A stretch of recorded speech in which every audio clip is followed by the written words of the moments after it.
I would like to talk with you about, if you want, of course, about death and life, maybe life and death, or if we prefer the correct narrative sense, maybe first death, after life, and after death, and again, like something which is polycyclic, because I think that you have a good energy about these things, and your point of view is very interesting for me. I'd love to discuss this. Okay, so you prefer death or life at the beginning? I'm nothing. So nothing, something, nothing would be more accurate for me than death, life, or life, death, I guess. Okay, so for example, do you imagine that life at the end is a death? Okay, just that. But imagine that you can say that life is dying and death is living. Is it possible for you? If we believe that death is a state or death is something and not the absence of something, then that would be an interesting hypothesis. It would be like saying that if I turn out this light here, that darkness is a thing as opposed to the absence of light. And I guess in my mind that I would generally be of the philosophy that it's not light and dark, it's light in the absence of light. It's life in the absence of life. And so I see life as the state and death as the absence of state, not a state in and of itself. Although I'm willing to go with it, something else could happen. There could be a return to energy, but I wouldn't see that as death in the traditional sense. Okay, so it will be strange for you to define life with death? No, it would be interesting. Okay, so imagine that we said all the time that we are mortals, okay? So if you think that it's important, then you construct your life knowing that you are going to die, no? Yes. No, I construct my life knowing that I'm going to live. I will get to points, yeah. Okay, until what? So I think I think I mentioned this when we were together in Santorini. I do believe that we live two lives. Okay, so I think we all live two lives. We live a life before we start thinking that we're going to die, and a second life that begins the day we realize that we are. And I think that yes, the first part of your life is exciting. Everything's amazing, and you don't actually give much thought to dying because dying is something that other people do. I think in the back of your mind, you're aware that it will happen, but it doesn't take any of your consciousness. And then one day you wake up.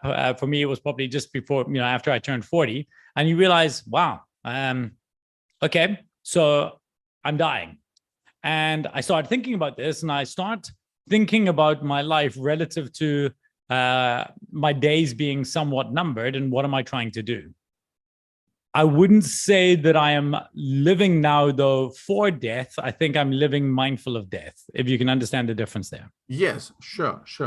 But for me, the two steps or maybe the two lives, the first one is immortal, and at the end is dying. And the second one, which starts with death, in fact, I mean, with a conscience of death, at the end is not stopping at the end, because it can be the next generation. I mean, you remember when I talk about the book and you are writing books, before in the first life, maybe it was not so important to write a book, but at the second life, it's very important because you have to keep in mind that you need to have a trace. Yes. So I've never thought about it the way that you've described it now, but I love it. I love the idea that the second life comes after a death, because I actually do think there's a death of, I don't know what the right term is. I'm not sure if it's innocence but there is a death we go through. That day you wake up and you're like, wow, I'm a dying person now. Actually, you've already died. You've been rebirthed because you now ceased to exist. Yeah. as the person who only had immortality. So the immortal in you died, which is weird because it's a conscious death of the immortal self, which is quite a weird paradigm to be in. One of the things that I think is interesting, though, is once we get there, we tend to get a lot more introspective when we start thinking about our legacy and things like this. And one of the mistakes we make is this is when we start mentoring people. And I think we make a mistake of trying to mentor people in their immortal life to start Correct. acting as if they had the lens of people in their mortal life. I think we need to allow them to live immortally then, and we must be afraid of getting mentorship in this area too early. Yes, I mean also that, in fact, for the first life, we have to teach them how to die. This is a paradox because immortality has to die to let life beginning. So your innocence, I agree with the term, I like it. The innocence must stop to begin a life of righteous. You see, justice. Okay, can I debate you on this point? Yeah. Let's explore this as an idea. So I think you said that we need to train the immortal self on how to die. Yeah. I actually think that we need to train the mortal self how to mourn the loss of the previous person and to see it as a rebirth. My problem is the same for me. Well, but perhaps, except the one happens after, the one happens before. My problem with teaching people teaching them how to die, teaching the immortal version of you, the younger, innocent version of you that you're going to die, is by very virtue of the fact that you teach them, you're bringing death forward. So the moment they understand that's happening, they have now died. They're not learning how to die, they have died. So the moment they believe it, and this is the tragedy, of course, of youngsters realizing that they have cancer and things like this, is they have to accept the burden of the second life way earlier. They didn't get the gift of the first life for nearly as long as they should have done. Yeah. And I think that I would never want to. I think the reason my parents, I know that my dad, so my mom and dad are 75. And as I'm 47 years old and I think about it and I start thinking about death, I realize there's probably not a night that my father or mother don't go to sleep and wonder, am I going to wake up in the morning? And I think that must be petrifying. They must be so scared. The gift that they're giving me is not letting me know, is not telling me that that's what I'm in for when I get older. That's the burden that I think later levels of the second life hold for younger people. And I think we owe it to people to lengthen that period of time. Okay, but I just want to show you this point. When I'm saying that we have to teach them how to die at the first step, it's only for the preparation of the next step. It's not the end. This is a continuity. There is a next step. So the next step is awakeness. And I mean, when we are talking about dying, it's dying about selfish thoughts. The first part of this innocence is that we are immortal and I am alone. And at the end, with the second step, you are mortal, but you belong to the memory of mankind.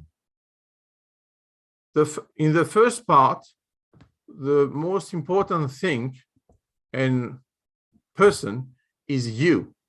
In the second part, the most important thing is the others and mankind. So I agree completely. Okay. So when I taught, because maybe I was not so clear, when I taught how to teach them to dying is to dying in society and to have a birth in mankind. Because if you think that the whole world is only your family, your children, your relatives, at the end, even your siblings, at the end is a very small world. And this small world have no trace, all these guys have no trace in mankind. At the end of the process of the first part of this polycyclical process, you get one point. You have to die to get resurrection. So I mean, we're in 100% agreement of everything. And if I think about my life, the high enjoyment state, the part of my life that was super enjoyable was the innocent, endless going on bit. But the part of the life that's the most fulfilling and meaningful is definitely the second one. I'm doing much more important work. And you're absolutely right. In life one, I lived for myself. In life two, I lived for everybody else. Like I want to make an impact for people, whereas in life one, I wanted to make an impact on people. And this shift that I've made in my mind only comes with the idea, I guess, and that's the gift, right? That's the gift of realizing we're dying, is realizing, wow, well, we want to make sure that we leave something behind. Whether it's a feeling or a memory, or we want people to have nice things to say on the second death. But just one point. You mentioned joy. I mean, for me, with the terminology we adopt right now, life one has only happiness. Life two has joy. And happiness, you can't share it. Joy is a tool that you have to share it if you want to get also meta joy and let a trace, a legacy to the others. So, you know, when you have, I know you have children and also parents, you know, there is a paradox. When you have children, you always say that you are the previous. And when you have parents, in fact, you are the next. Yeah. With a death, you said, oh, the next one will be me. I mean, you see, you have a wind which is bigger than your life. But at the end, with this idea, you think that is shorter. For me, it's not just a problem of generation. You are not just one point between 2 points. There is a chain. There is a bifurcation. You are one point in a very big network. And the network is waiting for you to create ages and to have connection. So in Santorini, I love the idea of connecting people, but I mean, we need more depth. When we are talking about connection, we are just talking about communication and not understanding. And I think that in the life two, understanding is more important than in life two. In life one, we have only communication. We communicate what are our feelings, but at the end of the process, it's only a monologue. When we are in life two, and I think you are already in life two, I mean, really, then it's very important to understand the way of thinking of the others. And we are doing right now even that, because I mean, I'm trying to understand what you mean exactly. I think that you make the same thing, but the problem is we don't know the goal. And I mean that in life one, to use your vocabulary, is there is only one goal: happiness. It's sufficient. In life two, you have to define your goal. And the definition, in fact, depends of the connection with the network of mankind. So the other way of seeing it, James Carse wrote that book, Finite versus Infinite Games. And yes, I remember you mentioned it. Yes, and in life one, you're playing an infinite game. So you're right. It's all about happiness and internal. And we should chat more about the difference between happiness and joy. I thought it was such an interesting concept, and meta joy as well. But the idea that that's what it is, because only when you get to the second life and you realize, oh, it's finite. And maybe that's partially because your innocence has died already. So you already have an understanding of the death of something, that now you realize that, okay, cool. Now there has to be something more that we're working towards. And that's where you try to create meaning and give joy. And I think that's very, very true. I think there's a risk of the world that we live in right now is trying to get people to do that too early. And I think to some degree, the value of the joy you can give in life too correlates with the amount of happiness you received, because you're kind of filling your tank, filling your brain with ideas. You're growing to a point. I always say that if we take this to business, a lot of business mentors talk to youngsters, 20-year-olds about work-life balance. This is a terrible idea for a 20-year-old. A 20-year-old has so much energy and drive and things that they need to suck every bit of, value they can from that selfish period. And in fact, I think what we should do, more people should have this conversation and understand that this is the happiness gain part of their life for the joyful give part of their life that will come next. And I just think that not enough people have thought through this, and they see that if we could move step 2 earlier, it would be better. But I actually think it would just be emptier, because you are giving, but you've not put enough in to make the value of out valuable, if that makes any sense. Okay. Let's go a little bit further. In your first part, we have an infinite game, but do you have correction? In what way do you mean? Correction of your behavior of your life in life 1. I just mean that maybe correction is not so important because the happiness is a very easy goal and very only selfish. In the second part, I mean your life 2, correction maybe is impossible. So you have to think the act before. And I mean, the life 1 is timeless. The life 2 is correlated to time. And I think that the joy you give to the others is correlated to time. You have a short time to do many things before you have an infinite time to do nothing. Yeah. And in the beginning, in the first life, your happiness, selfishness equals happiness. In your second life, selfishness equals the absence of joy, which is a very weird thing that happens, right? This is an inversion. It's almost a complete inversion of our understanding of happiness and joy. The other thing, just to go back to connection, is I think in the first life, you're selfishly, greedily creating all the dots.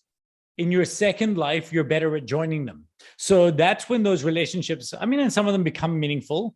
But for me, I see a lot of relationships as transient and timeous. And, some of the people who are in my life early are not in my life later. And it's because the connection that I crave at this stage in my life is actually one of receiving and giving joy, whereas a lot of the relationships I was with in the first part of my life were other people who were on the same pursuit of happiness with me. So it was fun to do fun with them, fun to do happy with them. Yes. So we are next to the others in life 1, but we are just dots. Yes. And on the other side, in life 2, as we created ages, sometimes we created a double ages. The first age only one, is only communication. The double ages are in fact what? Understanding. I mean, when I met you, you were for me just a master of ceremony because it was your role, you see, in Santorini. I just mean that. But for me, it was much more important to have a connection with a human being. And at that point, maybe it was possible at the table, not at the speech, because it was too formal. It was like a program, you see. But at the table, when we meet after again, I understood that there is something different, and we can have a double age. I mean, a deep connection to think about things. I mean, in life one, as we use this term, in life one, you never mention that other guys are trying to make ages on you. See? Because in fact, in this life, they are only dots. But in the second one, when you are trying to make ages, other guys are trying to do the same thing. And sometimes there is a double connection.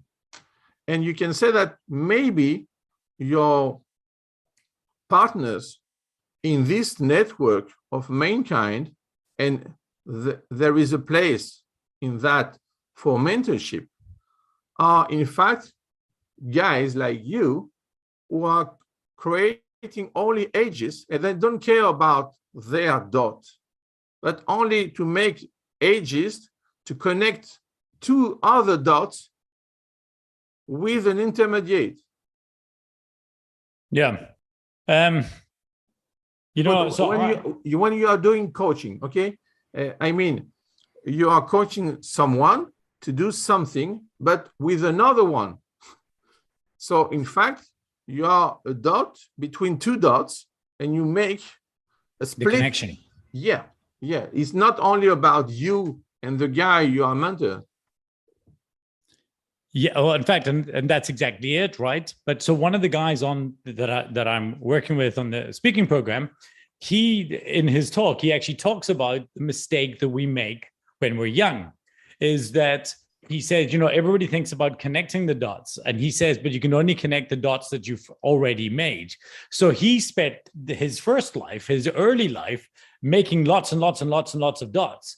And now a big part of his meta joy actually comes from making meaningful connections. His joy, and again, maybe just for people who listen, meta joy, I mean, when you said this concept to me, it blew my mind. The joy you get from other people's joy, that doesn't happen in the first life, right? No. I mean, it can happen in moments, but it's not the same.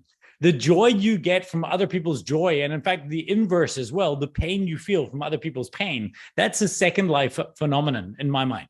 Yes, and yes, I think because there is a feedback. Yes. And I think the reason, so I talk a lot, like I'm a big board gamer. I've got over 1,000 board games and card games. I'm obsessed with them. And there are two primary types of games that you can play. Games can fall into two major categories. They're either competitive games or cooperative games. Yeah. Competitive games, the joy comes from the act of play together, but somebody wins. Okay, so it's the act of play together, but there'll be a winner and a loser at the end of it. In a cooperative game, the joy comes from the acts, or in the first one, it's more the thrill. It comes from the play. In the second one, the thrill and the joy comes from winning or losing together. Bizarrely, in a cooperative game, if we were playing a cooperative game together and it was amazing, but we lost, we got eaten by the dragon at the end of it, that would still be joyous because we won and lost together, okay? I believe that the first parts of my life, and this isn't a bad thing, but I think I was playing a competitive game. So my happiness came from playing the competitive game with my peers and friends who were also, trying to get ahead, trying to start their businesses, and the victory conditions were very make more money, buy cooler stuff. You know, I bought the Porsche and the silly things that I thought that I needed that I realized, I kept it for 10 months and then I sold it because it was no happiness to me. Sure. The second part of my life was now the cooperative game. And my joy is richer because almost all the experiences I have are experiences I have together. You know, I travel as a speaker, and whenever I travel, I have this photograph that I put, this is my wife and my children and the animals, and this is my parents and my sisters. When I was a youngster, I did not take this photograph with me when I traveled. But in my 40s, I do, because now I realize I'm part of a bigger game. And this all of a sudden matters to me so much more. So it goes with me everywhere where I am. And I think it's because of the cooperative game. Okay. So one remark about mathematics. You know, certainly John Nash and cooperative and non-cooperative game. In fact, you know that it's not a partition. You can put the games of one categories in the others. So for me, a non-cooperative game is only a lack of cooperation at a higher level. So imagine the following game. You have two players who are playing not Go, don't worry, just chess. And two others playing also chess, 2 and 2. The rule will be the following.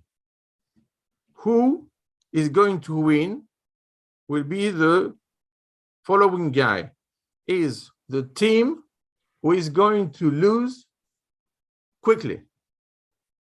So you have to play with the other guy and help him to win you quicker. Yep. And if you do this before the others, the other team, you win. So imagine now that you don't know this, and you are just sitting next to these two couples, okay? And you see what they are doing, and you see one team, the one guy say, oh, I'm losing. The other say, yes, we did it. And the others who is going to play for the winning, they say, oh, we lose. You will change your mind. I mean, for Nash, it's not John Feuermann and Morgenstern with the non-cooperative games. It's also cooperative. But you know, you can have a cooperation in a team, but you can have also a bad cooperation in a team. That's why we have Nash equilibrium or Pareto equilibrium.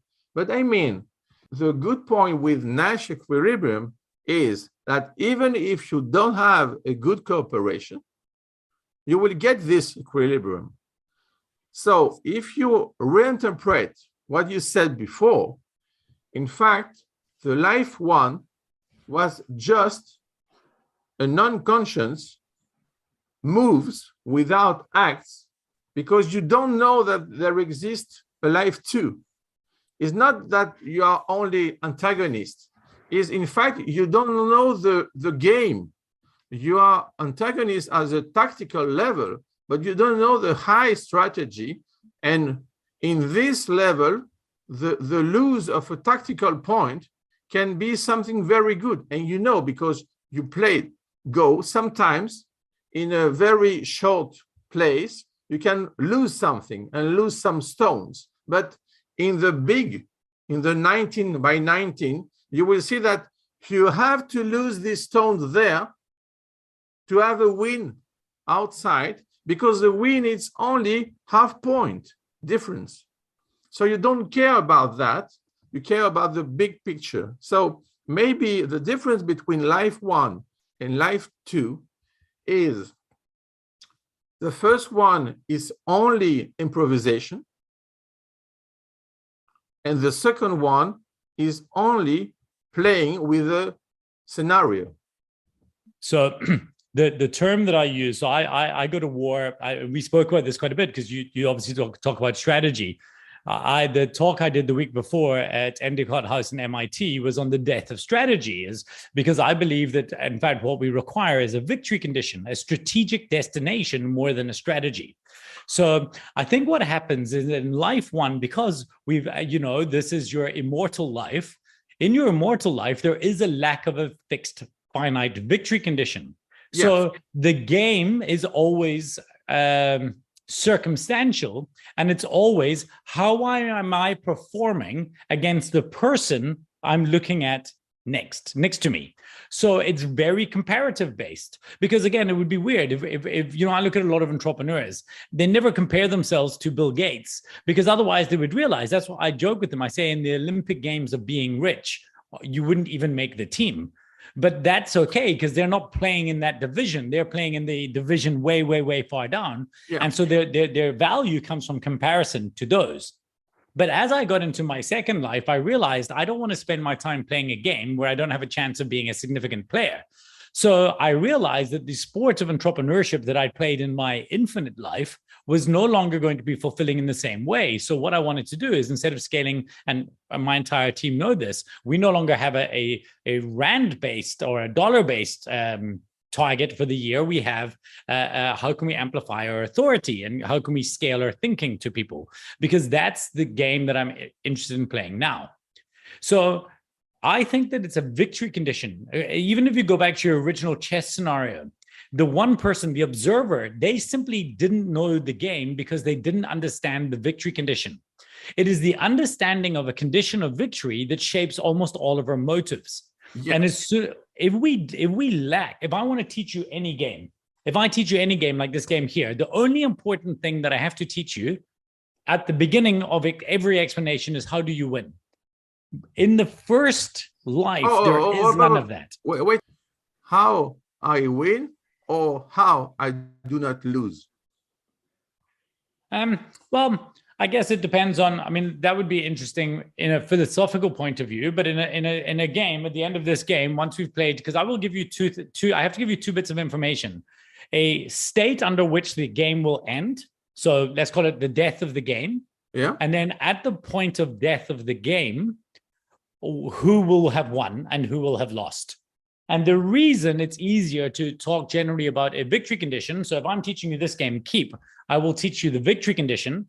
If I'm teaching you James Ernest's game Pairs, which is one of my favorite games, actually, then I'll teach you the loss condition, because in the game of Pairs, there are up to 10 players and everybody wins except for one loser. So you're playing the game not to be the single loser, but bizarrely, there's more joy in the game of Pairs because it's hilarious when one person loses. It's actually more fun when one person loses than when one person wins. Correct.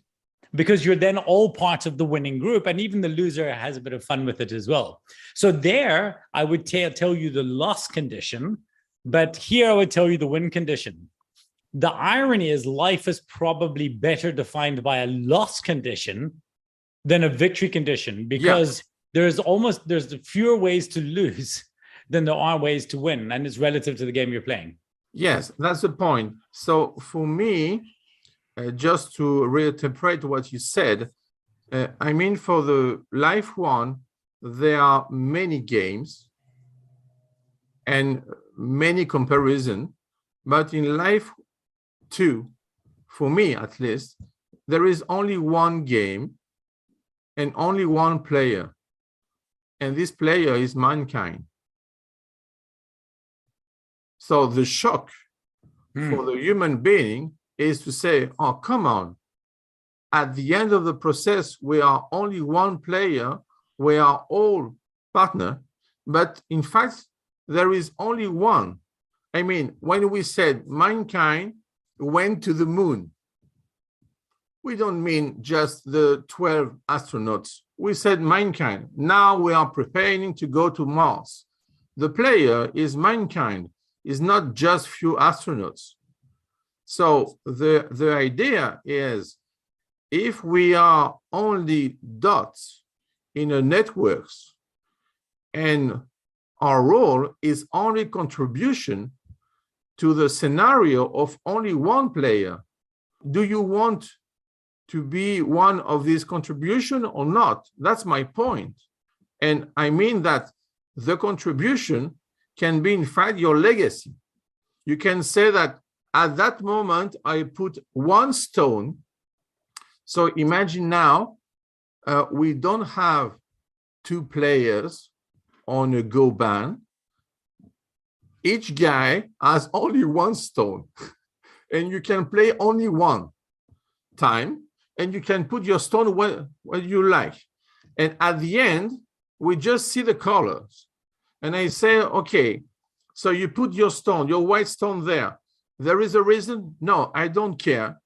I was free. Okay, but your freedom was dangerous because the one player, the white player, for example, is going to lose just because you do not understand that there is only one Goban and that all these stones, because you see that these stones are the same that the dots in life one, and the connection is when on the Goban, you can connect your stones to do something, okay? A big dragon, because I know you love dragon, they said big dragons don't die.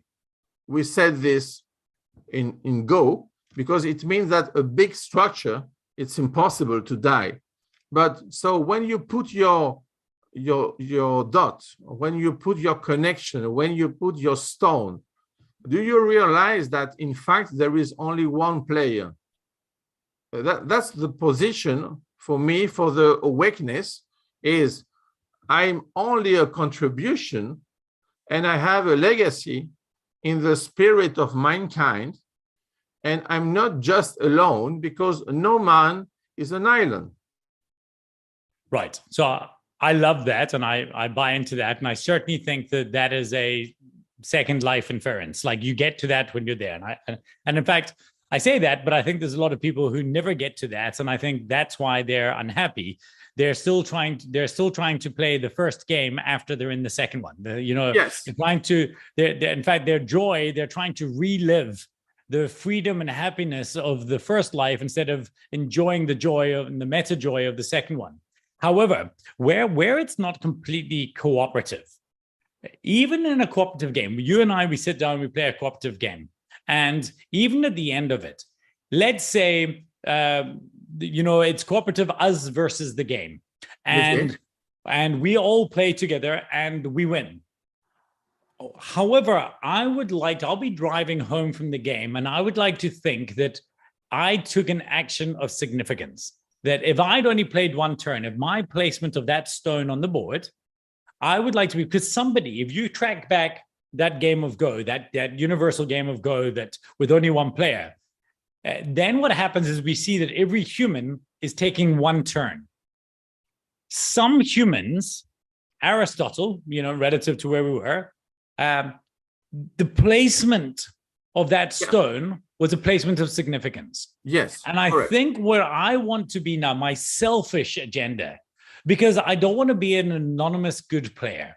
My selfishness that I understand still exists, right? I want to do things for other people, but selfishly, I still understand that I would like to feel that when all is said and done and my turn has been played, that people will look back on that turn and say that was an action of significance. And my fear is that it's unlikely to be, because it's a very, very big board with lots and lots and lots and lots of stones. Yeah. And so that it's quite depressing for me when I think about the idea. So then what I have to do is look at the smaller pool, the smaller subboard of my family, my friends, my life, and the people I interact with, my connections, and realize, well, it's okay because I could be significant to them.